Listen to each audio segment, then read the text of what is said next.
अस्सलाम वालेकुम नाजरीन। इस्टेब्लिशमेंट के इंतहाई करीब समझे जाने वाले एक सीनियर सहाफ़ी हैं सुहेल वड़ाइच साहब।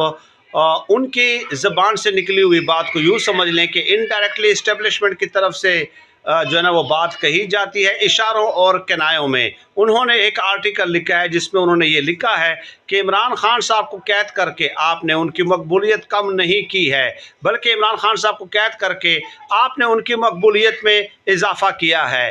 अगर इमरान खान जिंदा रहे तो आगे जो भी इलेक्शन होगा इमरान खान साहब भारी अक्सरियत से जीतेंगे और एक बार फिर वो वज़ीर आज़म बनेंगे।